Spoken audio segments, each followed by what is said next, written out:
Asus has expanded its business laptop portfolio at Computex 2026 with the new ExpertBook B5 Flip G2 B5406FMA. The device combines a 360-degree convertible design, AI-ready Intel hardware, dual cameras, and an integrated stylus, making it suitable for professionals, educators, and students looking for a flexible Windows machine. The ExpertBook B5 Flip G2 features a 14-inch NanoEdge touchscreen display with a 16:10 aspect ratio, 400 nits of brightness, and an 84% screen-to-body ratio.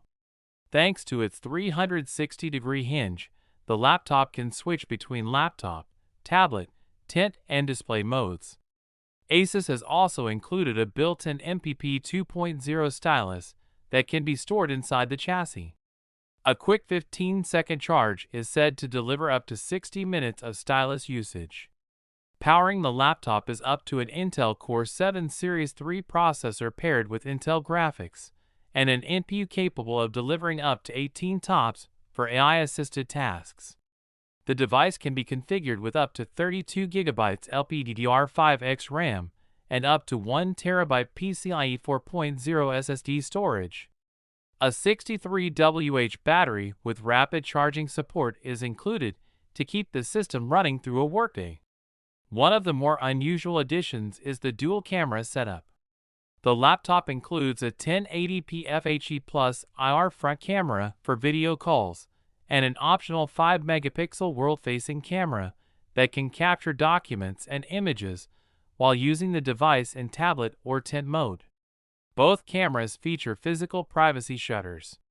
Connectivity options include dual Thunderbolt 4 USB-C ports, HDMI 2.1, 2 USB 3.2 Gen 1 Type-A ports, Wi-Fi 7, and an audio combo jack. Asus has also equipped the laptop with security features such as a TPM 2.0 chip, NIST SP800-193 compliant BIOS, optional fingerprint scanner, and Windows 11 secured core technologies. The aluminum chassis weighs around 1.34 kilograms and measures 14.9 millimeters thick, while meeting MIL STD A10H durability standards. Asus has not yet announced pricing for the ExpertBook B5 Flip G2. However, the company has confirmed that the laptop is expected to arrive in select markets during the third quarter of 2026.